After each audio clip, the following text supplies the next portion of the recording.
Muy buenas tardes para todos y todas. Bienvenidos a El Lido, El Lido en Diálogo. Esta tarde de hoy tenemos unos invitados muy especiales.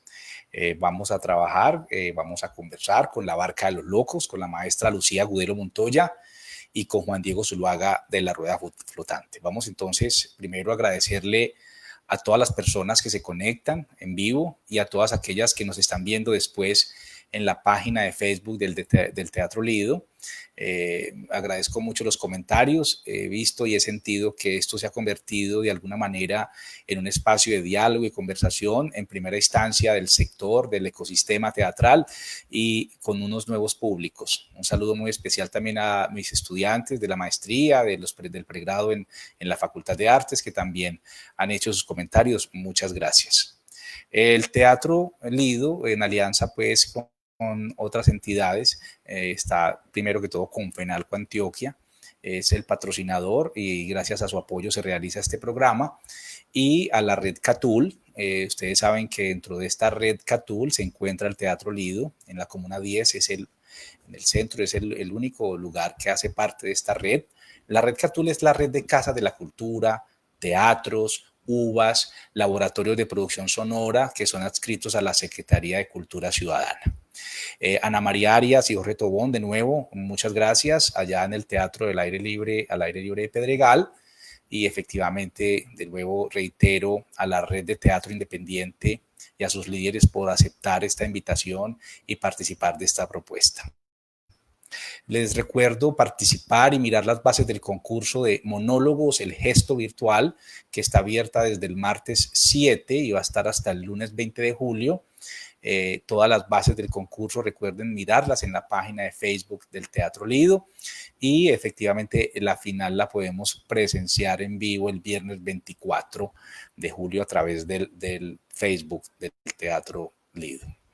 La próxima semana estaremos dialogando también con Tacite Plata, su directora Natalia Ramírez, y con Knockout, con Viviana Zuluaga. También hacen parte de esta red de teatro independiente de Medellín, y o que lo llamamos Teatro Sin Sala.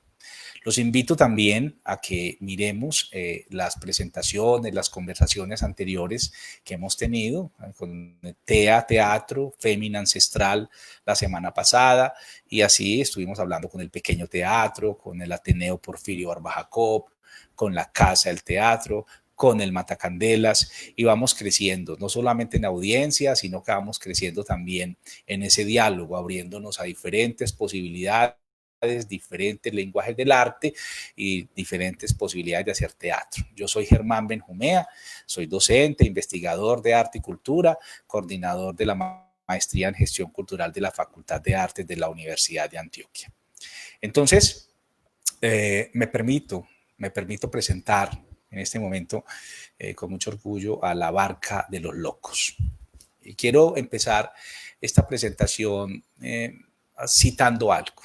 En un papel manuscrito, el 6 de marzo de 2018, Bernardo Ángel leyó quizá otro de los muchos manifiestos con el que quiero comenzar esta charla de esta tarde. Y decía así: Lucía insta a los espíritus para que levanten sus alas en alternancias breves.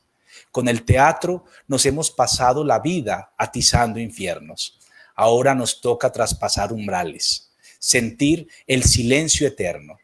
No hay cordura que pueda rectificar esto. Nos tocó y así será. Solo un credo de humildad, desde luego, continuar en la homilía, en los desacatos, a todos los presentes, un amor de intensidad.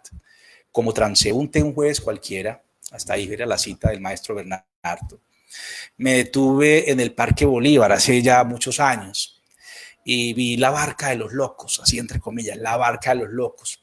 Y me senté, pues, me puse a ver la propuesta y el nombre del grupo. Cuando veía el nombre del grupo se le vienen a uno, pues, yo estudié artes plásticas y tengo formación en historia, y se me venían a la mente esos grabados de Durero o las preguntas o de esas pinturas del Bosco que hacen referencia a la obra de Sebastián Brandt, y hablaba de personajes necios, inmorales, pues, para aquella época, y pecadores, pues, sobre todo cuando estamos hablando de estas épocas de esos artistas. Pero yo me veo viendo la representación de Bernardo y Lucía en el parque y veo a mi alrededor y me vi representado en una sociedad que hacemos parte de una sociedad dormida y frente a mí estaba el arte, ¿cierto? En la calle, en el parque, y una vez más el arte me brindaba ese símbolo, el gesto y una actitud que era presente allá en el siglo XIV, en el siglo XV y está presente hoy en el siglo XXI.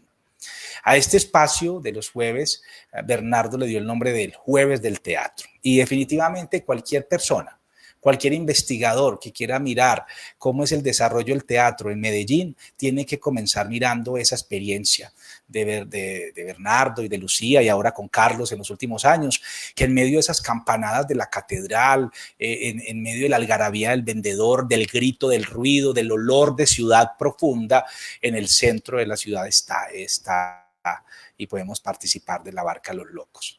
Entonces voy a presentar en este momento el grupo. Empiezo presentando con alguien que ya está ausente, pero que creo que es fundamental, Bernardo Ángel Saldarriaga como fundador. Falleció el 22 de abril de 2018, pero dejó más de 80 obras teatrales escritas y más de 400 manifiestos. Lucía Gudelo, quien nos acompaña en esta tarde, una tamesina importante, socióloga de la OPB y que desde 1981 ha sido actriz del grupo. Una parte fundamental. Carlos Orlás, politólogo y actor, ha participado en montajes desde hace 8 años también. Un saludo a él muy especial, a Carlos.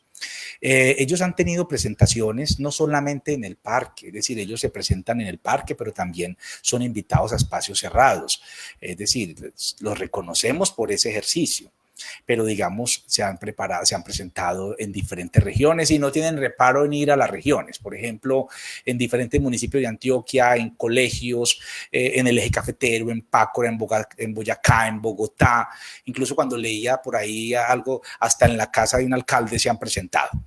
También tienen un largo recorrido, digamos, una hoja de vida impecable, han estado invitados en festivales internacionales, en Barcelona, en la Universidad Autónoma, en España, por supuesto, en Venezuela estuvieron en el Encuentro de Naturaleza, Arte y Fronteras.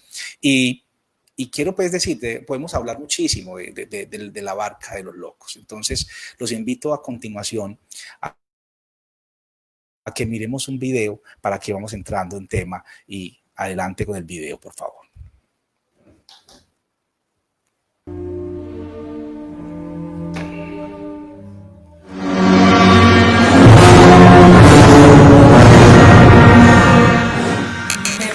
Que me controle, que les haga el gasto de ser eficiente, virtuosa y pura. Pero yo misma, agravada, ulcerada y parchada, ¿qué les puedo decir? Conformo la necesidad de las bancas, la irresolución de la carne, la noche que abrevia. Me levanto y orino en el cepo. La contingencia me ayuda. El mal me refleja y la lujuria me topa. Lavo mis dientes en el estupor más fiero. Me congratulo y aguanto. Soy una efeméride que parte de aquí. ¿Les gusto o les aviento? ¿Les soy o les disgrego? No creo en el arte que hace servicio. Me toco y asisto. Y así, desnuda y aguante, soy hasta mística. Encabritada voy a morir. Me quedo y te sufro. Pinto las uñas y subo hasta el fin. Recreo la puta. Hago del mal el parecido con Cristo. Y de todas las vueltas vuelvo a lo estático. Púleme, mátame y sígueme. El verdadero poder está en los infiernos, en la ruptura que emana. Legislada, maltratada y mal geniada, vuelvo a la ausencia. Me pierdo, me gasto, sobreactúo de enérgica. El deseo nos vuelve a la vida. El putas nos mancha y nos salva. ¿Qué sabes de eso? ¿O adivina comienzo? La marihuana, el estupro y la sombra. Anhelo otra víctima. Un conciliábulo escéptico, una patena sin Cristo, una fusión sin los Vedas. El conocimiento, serpiente que obtura, mampara del ser. Juana de Arco, la santa y la bruja. El que sabe perece, el que vuelve no está. Señores, señoras, café rojo. Hay poesía en los sacrilegios del canto, en la mujer que se acepta. Padre, madre, hijos y esputos, criaturas suntuarias que parten al fin, doy a riesgo y perforo.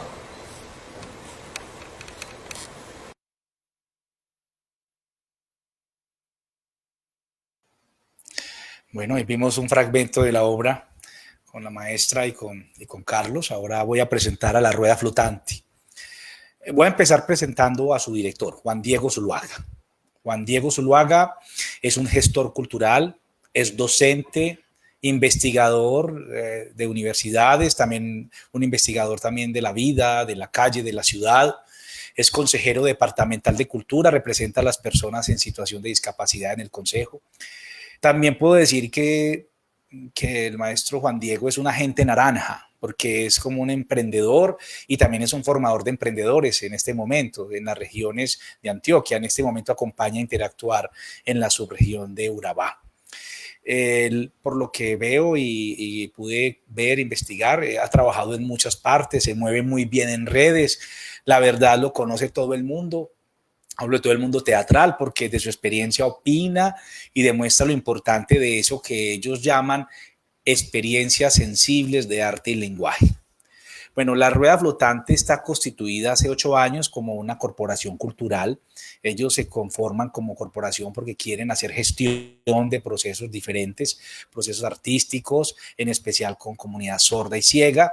Entre otras cosas, pues hacen eso, ¿cierto? Con propiedad manejan diferentes temas, expresiones que la cultura oficial y que las personas generalmente llaman de manera errónea periféricas, es decir, es el lenguaje de la inclusión, es un lenguaje muy propio de la propuesta de La Rueda Flotante. Ellos han tenido sede, han tenido escuela, sin embargo ahora están desde esa flexibilidad, esa posibilidad de la apertura estética que posibilita ser un grupo sin sala. Eso les permite estar en muchísimos escenarios y también abordando proyectos de cooperación y proyectos diferentes en este momento. Pero esas rupturas, como hacer arte, en este caso teatro con sordos y ciegos, depone inmediatamente a este diálogo un tono diferente. Un tono, como lo decía hace un instante, incluyente, pero que también de nuevo nos muestra la universalidad del arte y las posibilidades que tienen el arte o las artes.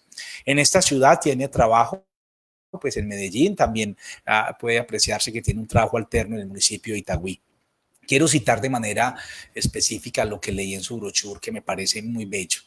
Creamos experiencias sensibles de arte y lenguaje, accesibles e incluyentes, con artistas sordos y ciegos acompañados por profesionales en artes, a través de la investigación cultural y estética en patrimonio, diversidad, masculinidades, narrativas urbanas, el desarrollo de pedagogías artísticas y de discapacidad, la producción escénica, literaria, comunicativa y audiovisual, creando historias propias y de autores nacionales con grupos de teatro sordo y teatro ciego. Y miren qué tan interesante, en su brochure también pude ver el impacto. Miren este ejercicio, el impacto que ha tenido. Nuestro impacto ha llegado a más de 800 personas sordas y ciegas en calidad de beneficiarias. han realizado más de 120 funciones de teatro y han tenido más de 5.000 espectadores que los han visto en 22 municipios a nivel nacional e internacional. Han hecho 4 giras internacionales, tienen 15 producciones teatrales y audiovisuales y un programa de radio en la esquina de radio 101.4 FM. A continuación los invito a ver un fragmento de la producción de La Rueda Flotante.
Ahora, sin más introducciones, vamos a conversar. Voy a empezar con Lucía. Voy a hacer unas preguntas pues muy abiertas.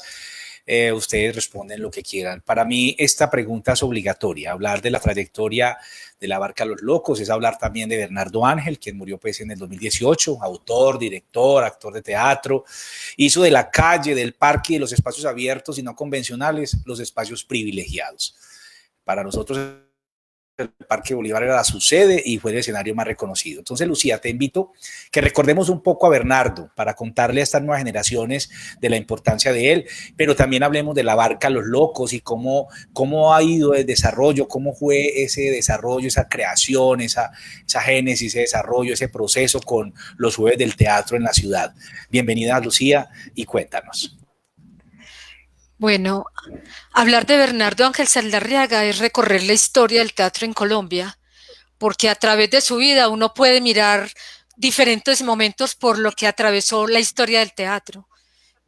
Si recordamos sus inicios, cuando estaba en el seminario, que era el predominio de la Galería Salesiana, donde ya participaba como actor, entonces uno piensa en esos momentos bellos del teatro que cubría nuestros pueblos, que era parte de nuestra geografía cotidiana y era la forma como la gente espontáneamente acudía a ver las obras. Entonces esa parte la vivió también Bernardo, no solamente cuando estaba en el Juniораto en San Pedro de los Milagros, sino también cuando organizaba en su barrio, en el barrio Loreto, las veladas con sus familiares, también teniendo en cuenta la Galería Salesiana, porque allí también llegaron padres españoles que pusieron en movimiento esta tendencia que fue, digamos que, un principio del teatro en Colombia.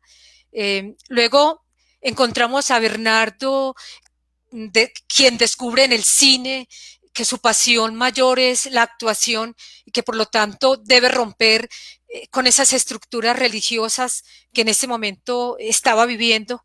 Es cuando él se desplaza desde el seminario a Medellín, a Cinelandia, a Cine al Día y todo el tiempo fue cine y mira a los actores, ve su gestualidad, se reconoce en ellos y siente que, bueno, que ese es su mundo, que por allí va a incursionar, a más de que descubre, estando en un lugar tan católico, personajes como Baudelaire, empieza a reconocer la literatura de los malditos, eso introduce en su pensamiento un cambio radical y lo lleva a que rompa y que mire por dentro esas estructuras religiosas, porque a él le toca precisamente vivir toda esa pompa de personajes como Monseñor Builes, que sabemos lo que significó en la historia política colombiana, sentir todo eso que ha vivido Colombia de la violencia, esos años 40, esos años 50, esos años 60 que siguen gravitando y que también se van a ser siempre presente en las obras de teatro de Bernardo, en lo que él posteriormente escribiría. Entonces, vive también, siente la necesidad de, bueno, ¿cómo me preparo? Y cree que en Bellas Artes va a encontrar esa formación. Ingresa a Bellas Artes y es un momento también de transición de Bellas Artes. En ese momento lo manejaba un personaje bien conservador, que ustedes muchos recuerdan, estuvo en el Colombiano, Sergio Mejía, quien le daba a esa escuela de Bellas Artes su propuesta que ya sabemos cuál era, aunque Bernardo reconoce que vio en Bellas Artes obras de teatro que a él lo marcaron, el caso de Chejo, por ejemplo, que para Bernardo Chejo fue una escuela impresionante no solamente de actuación, sino también las posibilidades de empezar a pensar en el absurdo. Basta recordar el monólogo del tabaco para comprender qué encierra la obra de Chejo, a pesar de que también en un momento determinado Bernardo también rompe con esa forma de hacer que fue tan característica en la Rusia antes de la Revolución Rusa. De todas maneras, hago todo este preámbulo para ir mostrando que en Bernardo siempre estuvo presente esa pasión por el teatro y esa búsqueda incesante. Ya cuando en Bellas Artes se encuentra con el existencialismo, se encuentra con el neorrealismo del cine italiano, con Henry Miller, pues cuando siente esa fuerza de Fellini, de Pasolini, de Vittorio De Sica y la forma como cuentan esas realidades tan duras de la guerra y posguerra, todo eso es un alimento que se va procesando en ese personaje adolescente que está en Bellas Artes y cuando por motivos de familia, porque consideran, hay una presión también de parte de las directivas de Bellas Artes, de que hay unos muchachos que ya están saliendo de los cánones que tiene la institución, que están en una diversificación de pensamiento supremamente arriesgada, presionan para que esos muchachos salgan y entre ellos sale Bernardo. Para él es una conmoción muy grande y yo creo que en ese momento es que se instaura en Bernardo aquello de la locura, porque en un momento determinado también quiso a la familia también como, bueno, es que este muchacho, ¿qué le está pasando con estos pensamientos? Y hubo hasta tratamiento, pues eso hay que decirlo porque yo creo que todos esos fenómenos son los alimentos que hacen del teatro una cosmovisión que va más allá de lo bueno, más allá de lo malo, más allá del gesto discreto y que lleva posteriormente a ese grito que se sentirá luego en el Parque de Bolívar, a esa improvisación, a ese estar con los personajes marginales que somos nosotros y todos los que pueblan y acuden a ver las obras, porque cuando uno tiene un pensamiento diferente, cuando uno transgrede, cuando uno transpone los términos de la normatividad y de los reglamentos, ya uno comienza un camino muy difícil, arriesgado, pero que a uno lo llena, que es realmente lo que hace que uno sienta esa pasión por el teatro, porque uno no está con lo fácil, uno está con el riesgo, uno está con la aventura, uno está con la transhumancia, con el pensamiento nómada. Entonces, en Bernardo hay ese paso. Cuando sale de Bellas Artes, él dice, bueno, si no tengo una escuela formal, me voy a inventar mi propia historia. Y dice, bueno, veamos qué hay en Stanislavski, veamos qué hay en otros autores de la escena norteamericana. Veamos qué hay en O'Neill, qué hay en Tennessee Williams, se encuentra Jeanette también. Más tarde se encontrará Antonín Artaud, hermano del alma, pero en este momento es un periodo de experimentación con teatros independientes. Inclusive es también la exploración por sitios difíciles, porque él nos cuenta que él se presentó en la cárcel antigua, La Ladera, donde estaba en ese momento un personaje que fue muy emblemático, un ladrón profesional, Toñilas, que robaba los bancos siendo de estrato medio. Él se encuentra ya que Toñilas estaba organizando, es gestor cultural como le llamamos ahora, que los gestores culturales.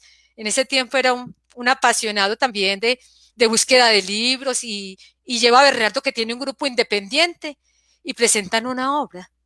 Entonces, ya también en Bernardo hay como esas visiones de que el teatro no está en los sitios convencionales, que el actor debe arriesgar y considerar que hay posibilidades infinitas de hacer una obra. Y luego de tener esos grupos independientes, también tienes experiencia, la experiencia espiritual con Oriente, por ejemplo, con Yogananda y el encuentro con el yoga, el encuentro con esta rusa Alina de Orlov, que le da las bases también de la yoga. Eso también, y también se da ese rompimiento también con Oriente en una meditación cuando escribe Ni héroes ni mártires y se provoca, porque él no puede estar en confesiones, para él las ideologías con unos mandamientos y unas líneas establecidas bloquean el pensamiento y lo limitan. Entonces, también se da un rompimiento con Oriente, con esta forma de pensar y de accionar y de encuentro con el cuerpo y con el gesto, con los mudras, y pasa a una experiencia que se vivió en Colombia y que fue muy fuerte. Germán, no sé si te acuerdas la fuerza que tuvo el teatro universitario, pues en los años 70, eh, cómo esas líneas políticas de izquierda que tenían, digamos, no digamos el control de la universidad, sino la expresión, la forma como el movimiento universitario giró en torno en esos momentos del teatro. Yo puedo decir que yo en parte lo sentí en Bolivariana, aunque fue la primera manera de volver a recobrar el teatro, porque yo lo venía sintiendo desde la infancia, también como Bernardo, desde mis experiencias de veladas con mis padres que también hacían teatro. Entonces hay como unas líneas en el tiempo y en el pensamiento y en el cuerpo y en el éter y más allá del éter que se van juntando y van haciendo su propia escritura. Entonces, Bernardo se va para el Cauca, en ese momento tiene una experiencia con la pianista Teresita Gómez y ella se va para el Cauca. Bernardo hace teatro con la Universidad del Cauca, con Carrasquilla, que estuvo muy cercano, que fue fundador de la Mama, y allá montan Vietnam, y menciono esto como también importante porque en el teatro universitario también había la aventura de recorrer los espacios, no solamente sindicatos, universidades, sino también los barrios, las regiones, ir a Tuluá, ir a Palmira, con la Universidad del Cauca, tener esos intercambios de pensamientos. Y aunque Bernardo no era trotskista, que era la orientación de ese grupo en ese momento, sin embargo, la pasión del teatro hacía que Bernardo recorriera esas ideologías también y las mirara por dentro, a pesar de que ya tenía obras escritas. Ya en ese momento, en los 70, ya tenía escrita, por ejemplo, La monja y el Cristo, que es un pilar de la Barca de los Locos. Pues es la obra que descorre una cortina de pensamiento independiente y de mirada a nuestra realidad colombiana, a una dramaturgia latina que ya sabemos la venía haciendo también Enrique, y Bernardo también tuvo la posibilidad después de que termina su experiencia en el Valle del Cauca, perdón, en Popayán, cuando monta Vietnam, que es una obra bien explosiva, por la cual son detenidos incluso. Entonces, él después de este regreso de Popayán, pasa por el taller de la Universidad de Antioquia, que en ese momento lo dirigía Mario Yepes, y todavía el teatro universitario se sentía así, vivo. Y yo, cuando estaba en Bolivariana, que ensayaba en la Antioquia una obra que no logramos montar, sentía que el taller sonaba. Yo no conocía a Bernardo en ese tiempo, pero sí tenía el referente de taller de la Universidad de Antioquia antes de que se creara la facultad. Y allí montan obras de Enrique, comienza el intercambio con Cali, él mira cómo se mueve el TEC por dentro, hace amistad con Iván Montoya, un actor excelente que tuvo el TEC, y es otra experiencia más que tiene Bernardo, pero cuando ya hay la idea de crear la facultad, Bernardo tiene muy claro el rompimiento con la academia. Pues ustedes han pasado por la academia, yo pasé por la academia, pero cuando uno pasa por la academia también siente la necesidad de romper con ella. Por lo menos Bernardo la sintió y yo también en mi interior la sentí así muy, muy fuerte. Entonces, Bernardo tiene su experiencia en la Antioquia, incluso ahí trabaja con Carlos Mario Aguirre, trabajan hasta las obras de Chejo, además de las de Enrique, y luego de esa experiencia, entonces Bernardo se retira cuando ya se habla de facultad, porque él dice, es que para mí lo más grande es actuar, yo no quiero ser profesor, o sea, para mí el ser profesor me limita, me establece unos derroteros, unos programas, unas nivelaciones que mi mente no aguanta. Yo ya, o sea, mi mente es una mente libre, yo quiero arriesgar, yo quiero ser un permanente laboratorio con mi cuerpo y con mi espíritu, por lo tanto, abramos otra cortina. Pero esas cortinas se presentan sobre todo cuando aparecen unos jóvenes, Quique Márquez, que lo recordamos muy especialmente porque fue un actor para la Barca de los Locos muy esencial, Guillermo García, eh, Román, otro muchacho Román, y le proponen a Bernardo que él ya se ha retirado del taller de la Antioquia, que por qué no montan un grupo. Y listo, montan el grupo, pero ya Bernardo les muestra qué obras ha escrito para que ellos escojan qué obras montar.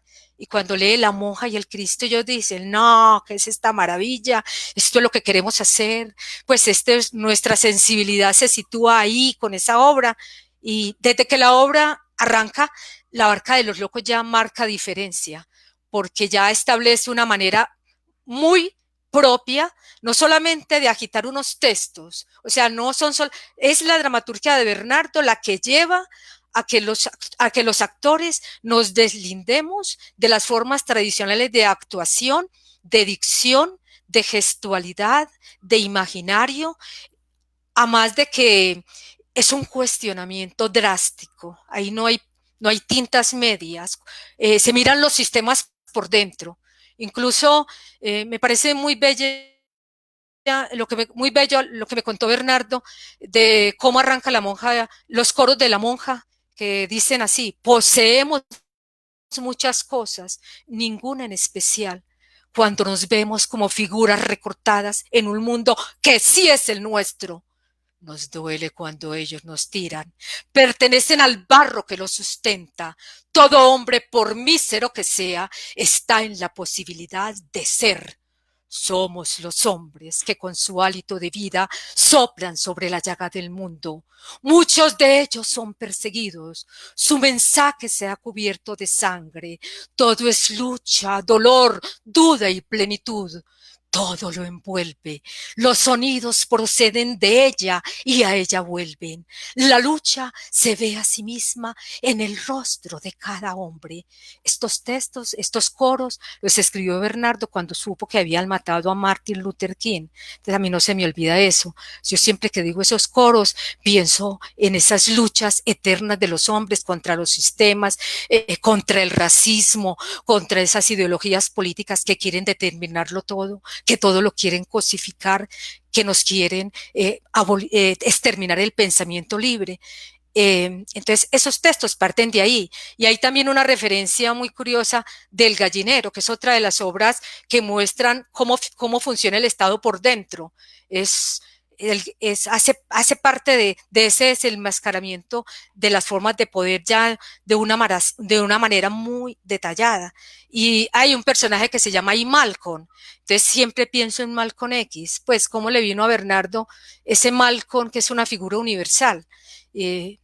Todas esas, digamos, todas esas contingencias, todos esos alimentos de las violencias que se vivían no solamente en Colombia, sino también a nivel mundial. Es que basta pensar en la guerra del Vietnam, basta pensar en toda esa guerra, en toda esa lucha de los negros por la igualdad, basta pensar en las panteras negras.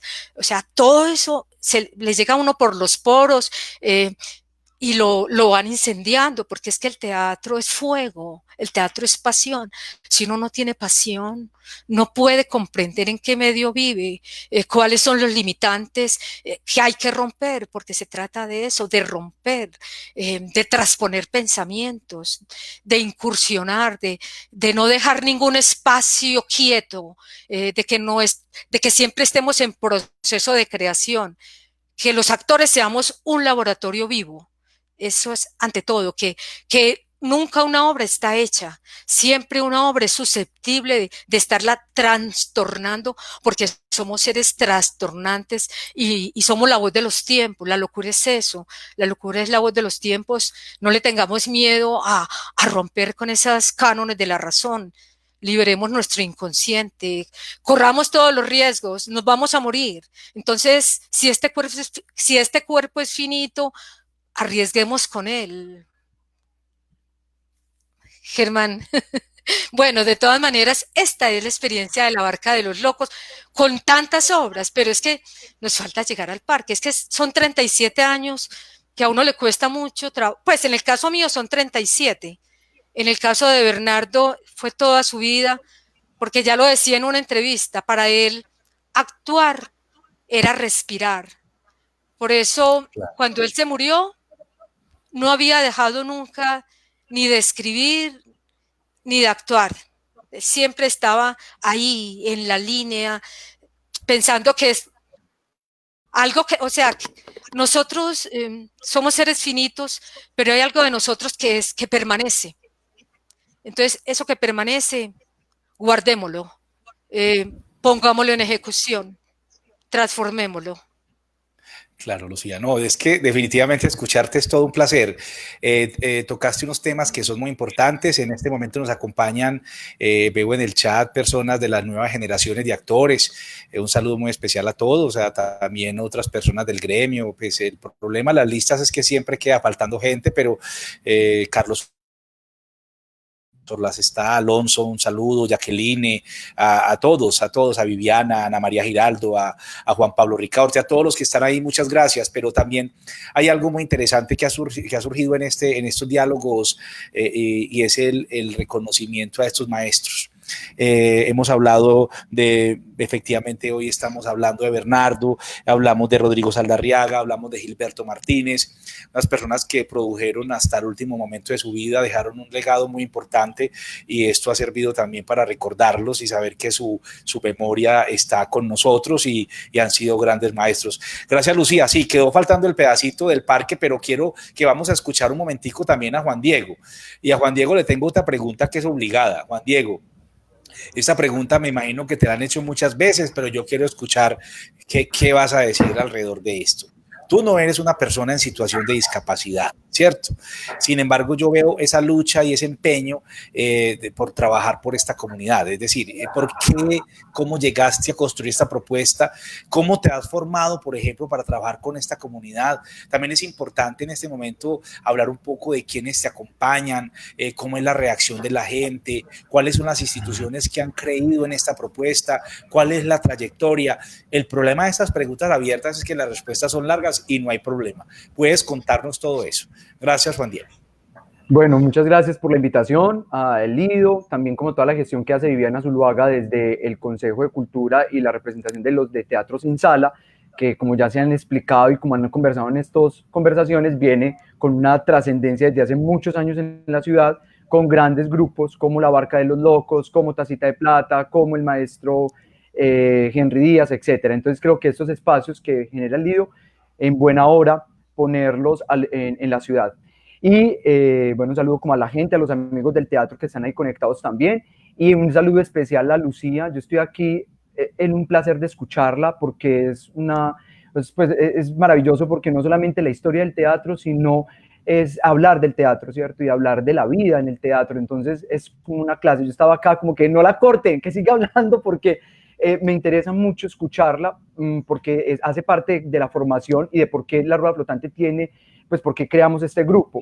Entonces, no, con Lucía, hay que hacerle otro programa a Lucía. Yo no sé quién es el responsable de esto, pero a la Barca de los Locos y con Lucía tenemos que escucharla completo, porque es mucho el aprendizaje y todo lo que nos puede ofrecer, no solamente para los teatreros, sino para el arte y la cultura de la ciudad. Entonces, aquí como con todo el agradecimiento y el honor de poder compartir con ella este momento acá, tuve la oportunidad, yo quisiera hablar de la Barca de los Locos también, para hablar de ese punto de la locura y de la discapacidad, porque la Barca de los Locos para mí, en mi formación como actor y como artista, ha sido un referente, aunque ella no lo sepa, yo creo, pero yo he tenido pues acercamientos, yo creo como lo nombraste, yo también iba al Parque Bolívar, pues no volví, pero sí los vi mucho allá, y en muchos teatros de la ciudad, en la Oficina Central de los Sueños, en bares de la ciudad que se presentaban. Entonces he podido estar en contacto con ellos y hacer parte como de ese momento de estar en el escenario, porque ellos roban al público también en un momento de conexión muy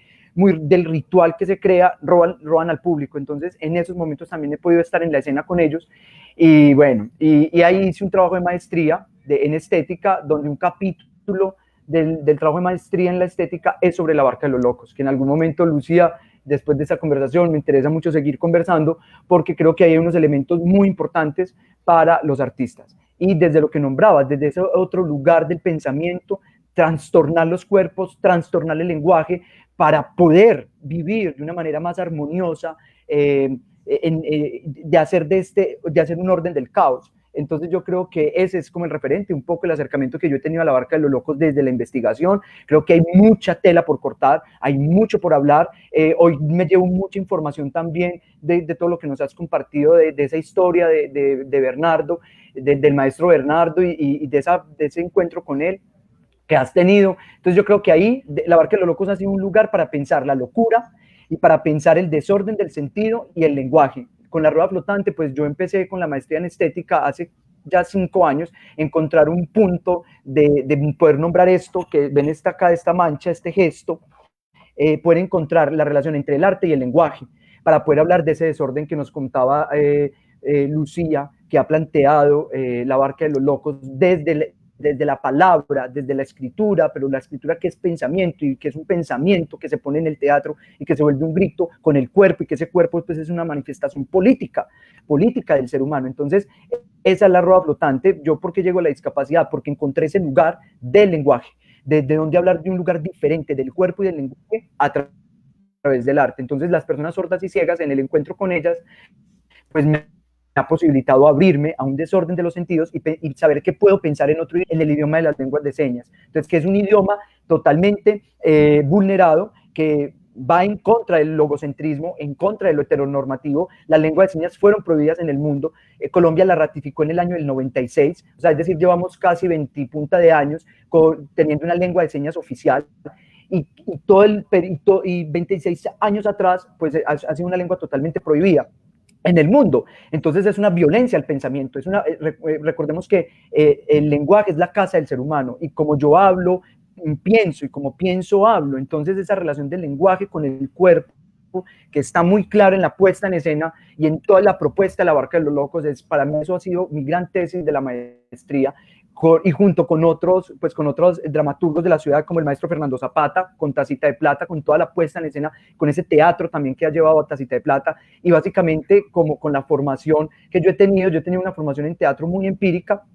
No he estado en academias, no me he formado en academias. Entonces, un poco cuando hablabas al principio del reconocimiento del sector, ha sido también un lugar de ir en un proceso de 20 años que llevo en el teatro, de estar en procesos de formación en grupos, y básicamente la exfanfarria que Tania Granda hablaba con el grupo Fémina hace 8 días en este espacio, de ese espacio de la exfanfarria teatro, como también un gran crisol de muchos artistas de la ciudad, y afortunadamente yo llegué en el periodo final de la Exfanfarria Teatro, en esos últimos 10 años, donde estaban desapareciendo esas formas, como habla Lucía, de ese teatro universitario, de esas formas de creación del teatro en Colombia y en Latinoamérica, y afortunadamente pude formarme o deformarme, y afortunadamente fue una deformación cultural y humana también ahí en ese espacio político de la Exfanfarria Teatro, y creo que eso me llevó también a ese lugar de la discapacidad y ese lugar del ostracismo y de lo marginal que es la discapacidad. Bueno, yo siempre pues estaría muy agradecido con mi madre, aunque ya también la maté simbólicamente. Creo que es muy importante matar al padre, a la madre simbólicamente, y lo que hace la Barca de los Locos es matar al padre con el lenguaje y ponerlo en el parque, en la plaza pública del Parque Bolívar, que yo quiero que ella nos hable de eso, porque ahí le estamos dando duro al padre, el lenguaje, como decía Ortol, y ese es el logocentrismo que hay que dar duro desde el teatro, desde ese grito que ha dado la Barca de los Locos. Entonces yo tomo desde ahí. Mi madre ha trabajado con la discapacidad y hace 15 años empecé a apoyarle procesos de teatro con sus procesos pedagógicos con chicos y personas con síndrome de Down y discapacidad cognitiva, y empecé a entrar al mundo de la discapacidad. También he tenido crisis psicóticas, también he tomado medicamentos psiquiátricos, también he estado interno en el hospital mental. O sea, yo creo que todo esto hay que hablarlo, hay que hablar en términos, ahorita estamos en la pandemia, estamos hablando de morbosidades. Hace una hora estaba escuchando a Orlán, la invitaron en la parada juvenil del libro, la invitaron a hablar sobre la fealdad, la monstruosidad, y me parece importante hablar de estos controles clínicos y médicos del cuerpo en épocas de pandemia. Yo no tengo problemas de decir que he tomado medicamento psiquiátrico, que he estado en procesos también de esos lugares del ostracismo que nos pone la cultura, y que el arte a veces nos salva. A mí el arte me ha salvado y también me ha condenado, ¿cierto? Entonces la Arroba Flotante se crea en el 2012 también como ese lugar para acogerme a mí mismo. Yo estaba trabajando en grupos independientes, en la oficina, en el Ateneo, en diferentes grupos de la ciudad y en procesos, y creo esta corporación con la necesidad primera, como, bueno, yo como artista, ¿qué quiero hacer? ¿Qué quiero contar? Y segundo, pues empezar a acoger todo un proyecto con personas con discapacidad para empezar a indagar por un teatro, por otro tipo de teatro, a ver a dónde me llevaba eso. Estaba cansado como el teatro que estaba haciendo en los grupos de Medellín, y la discapacidad me permitió como encontrar ese lugar para pensarme otras formas del teatro. Entonces ahí ha sido un proceso lento y pedagógico de formalizar esto que se llama la Rueda Flotante. Entonces hablamos de gestión cultural, ponemos así como muy bien el brochure, muy bien como todo, porque sí nos interesa hablar de procesos de inclusión, aunque la inclusión es un concepto netamente político que son bolsas de dinero, y como tiene recursos públicos y bolsas de dinero, tiene todo unas manos invisibles del Estado que son las que manipulan todo esto. Entonces para mí sí es muy importante montarme como una corporación, hablar de gestión cultural, hablar de accesibilidad y de inclusión, pero la fuerza de la Rueda Flotante desde lo estético y lo artístico, que es un proceso pedagógico primero y con todo el respeto con las comunidades con las que trabajamos. Hay que llevar a las personas sordas y ciegas primero a unos lugares de aprendizaje social, de resocialización, porque han estado en el ostracismo y en la exclusión total, en la marginalidad. Entonces, llevarlos a ese lugar desde el arte, desde también un proceso de formación artística, pero que tiene un proceso de formación crítica frente a la realidad, ha implicado un proyecto que sale de las fronteras un poco del teatro y entra en unas fronteras de la pedagogía social, de la innovación social. Hablamos de procesos, como decías, un poco de gestión cultural ahora con toda esta política de la economía naranja. Entonces, cómo insertarnos en cadenas de valor que nos permitan eso, ir llevando a unas comunidades que han estado marginales y excluidas a unos lugares de participación social. Y ahí entonces poder luego, con despacio y muy delicado, porque es un tema muy delicado, Tania también lo ponía y Alonso lo ponían hace 8 días en esta discusión, cuando los grupos Insala, que es un rol que tenemos frente a esta organización que tenemos política en la ciudad, estamos Insala, pero nos fortalecemos como colectivos sociales también en un activismo por derechos ciudadanos y sociales. Entonces, nosotros es un límite y es muy, muy, muy frágil las relaciones entre lo que hacemos como corporación sin ánimo de lucro, sostenernos como una ESAL, tributar como una ESAL, y poder mediar procesos con las comunidades sordas y ciegas que tienen una lucha política muy grande. Nosotros tenemos mucha crítica de las comunidades sordas, por ejemplo, porque la comunidad sorda también es un grupo político que viene posicionándose y exigiendo desde hace muchos años derechos civiles y derechos ciudadanos, una cosa tan sencilla, el respeto a la diversidad, el respeto a la dignidad humana. Entonces, en esa exigencia política, ellos como comunidad tienen un trabajo y nosotros como Rueda Flotante, desde el arte, pues apoyamos ese trabajo, pero no somos un activismo en ningún momento desde la discapacidad, sino que desde el arte creamos entonces esas relaciones de arte y lenguaje que tienen una implicación social. Y ahí es cuando entra ese gran concepto de innovación social y empezar a entender cómo negociamos, ¿sí? Cómo mediamos la relación con una empresa, con una entidad. Entonces creo que ese ha sido uno de los impactos que hemos logrado tener en 8 años en esta ciudad. Bueno, básicamente por los amigos cercanos, que muchos están en este momento conectados en el chat, amigos cercanos que han creído como un poco en todo lo que he venido planteando y que se han juntado y con otros amigos, también artistas muy emergentes y muy jóvenes como Carlos Iral, como Carolina Estrada.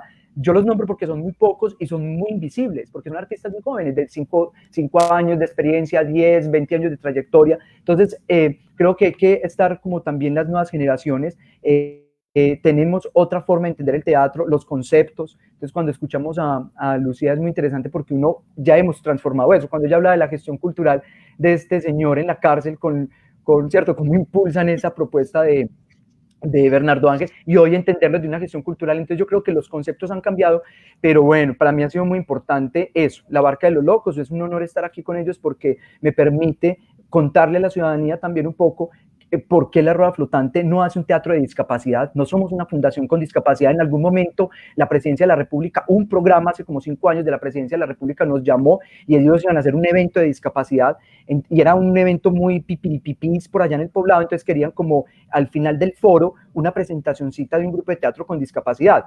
Resulta que no nos llamaron, que porque sí, no, es que de pronto ellos no tienen un proyecto muy profesional, no tienen muy buen maquillaje ni vestuario, porque ellos son como un grupito de discapacidad. Entonces, el trabajo que hemos venido haciendo es encontrar que en la categoría del arte, de lo que se llama el arte, la cultura dominante en el mundo, el teatro sordo empezó a entrar con mucha fuerza hace 100 años. Y existe festivales de arte sordo. El video que veían es eso, es el Festival de Arte Sordo que hacemos en Medellín, el primer festival en Latinoamérica de artistas sordos, y empezamos a encontrar que había una técnica y escuelas de arte sordo en el mundo muy profesionales y que hoy en día ya están en la industria cultural. Hay sordos trabajando en grandes producciones para Netflix, para Sony, para HBO. O sea, están los artistas sordos inmersos en la industria cultural. Entonces nos dimos a la tarea de investigar y empezar a darnos un nivel de competencia ahí. Pero es muy lento porque primero hay que formar y trabajar con las personas sordas y ciegas en procesos de formación.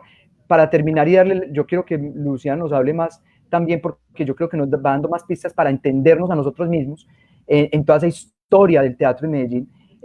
La Universidad de Antioquia, por ejemplo, le ha negado, entre comillas, negado, hay chicos sordos y ciegos que se han presentado a estudiar teatro a la facultad de la Universidad de Antioquia y han perdido el examen de admisión, sea por lo que sea. Sí, sea por lo que sea. Mucha gente ni siquiera ha podido ingresar a estudiar cualquier carrera en la Universidad de Antioquia. Yo sé que es una universidad pública, pero el llamado de atención es que las universidades públicas y la Facultad de Artes y el programa de teatro de la Universidad de Antioquia no tiene accesibilidad, no tiene planes curriculares para teatro.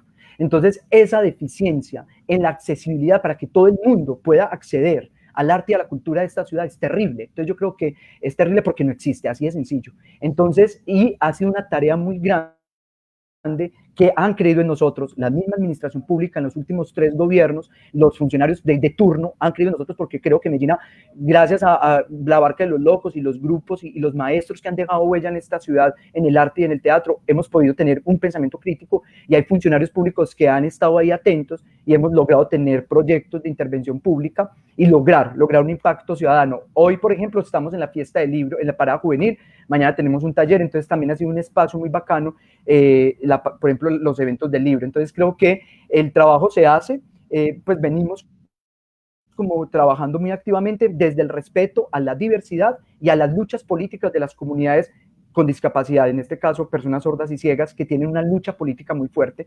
Y bueno, lo que uno puede aportarles ahí es eso, es aportarles a crear conceptos, a crear categorías, a crear lugares como la Rueda Flotante para potenciar eso. Mi sueño es que en algún momento una persona sorda de Medellín o de Colombia sea monte su corporación legalmente constituida, sea el director de su grupo de teatro y trabaje solo en competencia con su teatro de sordos, y que los ciegos también lo puedan hacer como hay en el mundo. Ahora en el grupo, hace 2 años, Sebastián Arenas es un joven sordo, practicante de karate y estudiante de Derecho. Él asume la dirección de Teatro Sordo. Entonces es un poco cómo vamos generando, impulsando y dándole rueda loca o rueda suelta, como nos llaman muchos. A mí me han llamado la Shakira del teatro, ciega, sorda, muda. Me han llamado la rueda loca, la rueda suelta, Juan Diego el Loquito.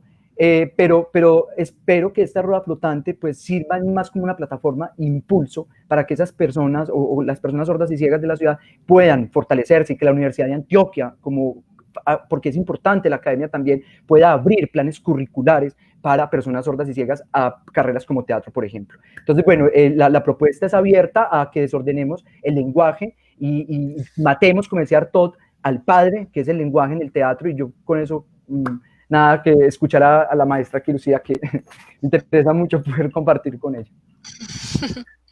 Muchas gracias, Juan. Excelentes esas palabras, muy, muy sentidas. Miren, hay algo que mencionaba la maestra que es como la génesis de esos procesos teatrales.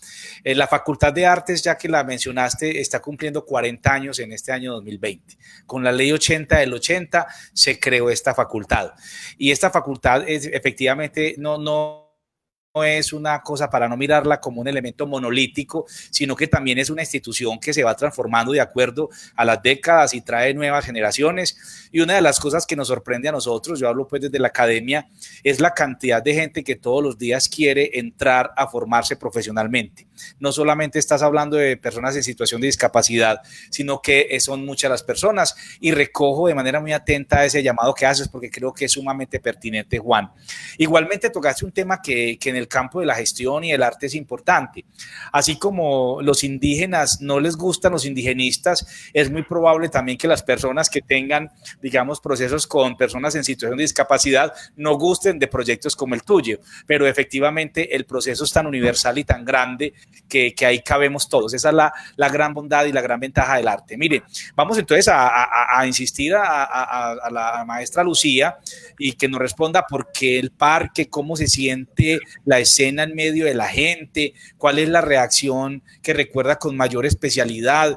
Háblenos un poco de ese trabajo, maestra, en el Parque Bolívar. Cuéntanos, por favor. Fuimos al Parque de Bolívar por presión, porque después de el montaje de Aúllan los Lobos, que fue una obra bastante fuerte, con la cual empezamos incursionando en el Museo de Arte Moderno, con gran escándalo, hay que decirlo la palabra escándalo. Luego también la presentamos en el Museo del Castillo, también se rasgaron las vestiduras. Continuamos por las universidades, por cuanto espacio en la ciudad se nos posibilitaba, se abría el espacio, pero también se cerraba. Sentimos una censura muy, muy fuerte, y fue tal como el peso que sentimos de parte de las estructuras que manejan la ciudad, que esa fue una de las razones por las cuales nos decidimos a irnos para Barcelona. Pensábamos que en Barcelona íbamos a encontrar el ambiente ácrata, el ambiente que uno había encontrado en revistas como El Viejo Topo o en las primeras lecturas de Sabater, en Arrabal, en Fernando Arrabal. Después de que retornamos de Barcelona, pues cuando también rompimos el mito de qué significa actuar en escenarios internacionales, y que fue encontrarnos con un Ricardo Salvat que manejaba los festivales internacionales de Sitges, y antes de la obra advertirle a los espectadores que no quería que quedara ningún testimonio de lo que allí acontecía, porque a Bernardo, en medio de su entusiasmo, dijo uno de los últimos textos de la parte final de Aúllan los Lobos, y eso alertó a la camarilla, digamos, que conformaba ese Instituto de Teatro de Barcelona. Los alarmó, además porque estaba muy fresca la censura contra Fernando Arrabal y contra el mismo Camilo José Cela, y era 1983 donde todavía se sentía la presencia del franquismo, tanto que cuando íbamos en el metro buscando funciones, alguien que nos oyó hablar de teatro nosotros siempre llevábamos nuestro álbum abierto con las fotografías, con los manifiestos, y se entusiasmó y dijo, yo quiero presentarlos en el lugar donde yo trabajo, un colegio. Y cuando vio el primer manifiesto, nos dijo, ustedes atentan contra la dignidad del hombre. Entonces, la respuesta mía fue decirle, yo no sabía que en España todavía funcionaba la Inquisición, pero esa Inquisición la sentimos no solamente de los lados de la derecha todavía viva, sino también de una izquierda como la que representaba Ricardo Salvat. De todas maneras, uno sí reconoce que la obra es muy fuerte. Yo no voy a decir que la obra no transpone todos los símbolos, las ideologías, pero hay que reivindicar siempre que el teatro es libre. Pues yo pienso que esa premisa la tenemos que volver universal, pues que realmente se sienta, se viva y digamos nos arriesguemos con ella y tendamos unos lazos, unos cordones donde nos estemos protegiendo con esos cordones de un poder que nos quiere callar y que está diciendo qué es lo bueno y qué es lo malo. Entonces luego de eso nosotros estuvimos en Bogotá haciendo una experiencia muy interesante porque nos tomábamos la sala de una casa, digo tomar en el sentido de que se invitaban unos amigos y allí en la sala se hacía la obra, luego estos se invitaban a otro lado, luego ellos nos invitaban a la Academia Colombiana de Economía, luego de esos salieron viajes a La Guajira a presentarnos al Cerrejón, en la casa precisamente del alcalde de Barrancas, en el complejo mismo con los trabajadores. Entonces, como que mostrar en los lugares donde vivíamos, en Chía, en Silvania, siempre estábamos haciendo teatro en esos espacios y con todo tipo de público, sacerdotes, agustinos. Tuvimos una experiencia en el cine con Mario Calderón que nos llevó antes de que lo mataran los paramilitares con su compañera. En fin, fueron un recorrido también por Cundinamarca y por Boyacá hasta donde pudimos. Entonces luego nos volvimos a Medellín y dijimos, aquí hay que abrir un espacio nuevo, no podemos permanecer clausurados, no podemos permitir que nos inhabiliten, pues que ya no podamos continuar con lo que tanto sentimos. Pero sobre todo ese impulso para ir al parque nos lo dio una invitación de alguien, un grupo de teatro que ya en este momento el personaje que lo fundó murió, el Carrielito, nos invita a hacer toda una gira por Urabá, desde Dabeiba hasta Turbo, haciendo teatro en todos los sitios, en las calles, en las bases militares, en las cárceles, y sentimos en Chigorodó, en Apartadó, en Carepa, en Dabeiba, ese público tan ferviente que nos muestra y presentando las obras más fuertes, porque es que nosotros en Dabeiba, en un colegio de bachillerato, primero presentamos La Monja, con desnudo incluido, y luego los profesores y los estudiantes nos dijeron, no tienen una obra más fuerte. ¿Y cómo? Nosotros sorprendidos, ¿cómo? Una obra más fuerte. Entonces vámonos con la más fuerte, Aúllan los lobos. Y ellos absolutamente transformados, admirados, pero los que les armaron el problema luego supimos fueron, claro, Secretaría de Educación, naturalmente. Pero bueno, toda esa experiencia nos dio un aire para indicarnos que los espacios había que conquistarlos, pues que nosotros no podíamos esperar a que nos abrieran los espacios, que el espacio se toma. Vino en nosotros la conciencia de la toma y empezamos por las universidades antes de ir al Parque de Bolívar. Nos íbamos para la Nacional y nos tomábamos el espacio cerca de la cafetería y hacíamos la obra. Nos íbamos para la Autónoma, hacíamos lo mismo. En la de Antioquia lo hicimos muchas veces. Nos fuimos para Bogotá, hicimos allá también, la Nacional, el Externado, los Andes, la Pedagógica, en fin, nos tomábamos las cafeterías. Claro que tuvimos problemas con directivas, por ejemplo, en el Externado, en la Universidad Externado de Colombia, bajo el directivo que se le movía la corbata en un grado de ira y que iba a traer la policía, pero los estudiantes le dijeron, ¿cómo así? No es la Universidad Liberal de Colombia. Bueno, todas esas aventuras y esos trastornos que causan esas aventuras en el cuerpo y en la mente nos llevaron a pensar, bueno, y en la ciudad de Medellín, ¿cuál es el lugar donde podemos hacer nuestro teatro con libertad?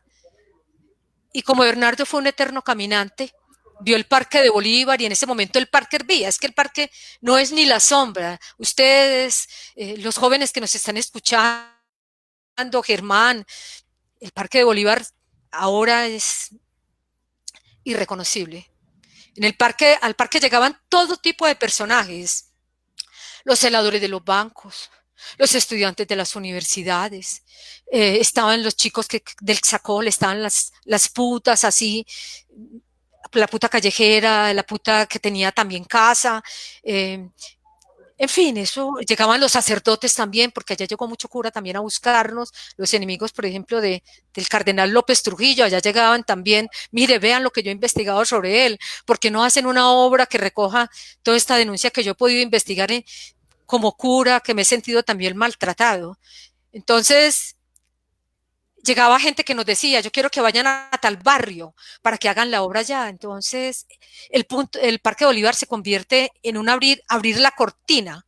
Es realmente abrir el escenario del teatro y decir, la ciudad de Medellín y los pueblos de Antioquia, porque allí también se hicieron contactos con gente de los municipios y con gente de diferentes militancias, porque luego uno se encontraba a militantes de izquierda que nos decían, yo los vi en el parque, ya estoy en este proceso. Entonces, cuando vinimos de Urabá, sentimos el impulso. Bernard, sobre todo, fue muy clarividente y dijo: allá se dan discusiones teológicas. Pues empecemos con la monja. Y empezamos con la monja. Y en ese momento no teníamos un actor que hiciera de Cristo, sino que tomábamos a un espectador. Y empezamos de una vez arriesgando en el parque, tomando un espectador del público, y sentimos que ellos viajaban con nosotros y que no solamente se podía hacer la monja, sino continuar con las obras que ya teníamos montadas. Y a raíz de esas presentaciones en el parque, Bernardo empezó a crear una dramaturgia que recogía también esas expectaciones de esos personajes que se sentaban en las bancas, que acudían a las iglesias, que discutían sobre las diferentes formas de vivir las religiosidades a través de las tantas sectas que daban allí sus discusiones. Los marginales.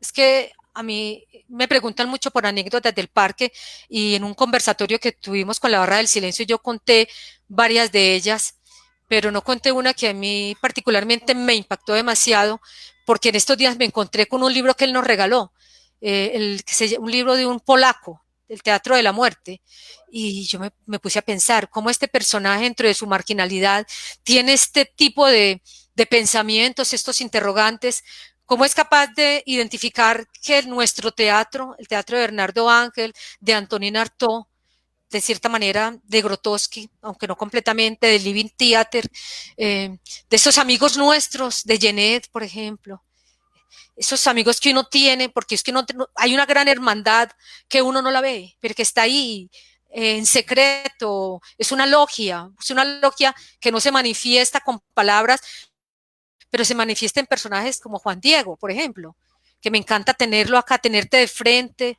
mirarte, observar lo que estás haciendo, ver los riesgos que corre, la pasión con la que hablas también, desde otra orilla y al mismo tiempo desde la misma, porque cuando yo empecé la relación para este conversatorio con Germán y con Viviana y con los amigos del Lido, yo dije, no, es que Medellín es posible abrirla, pues.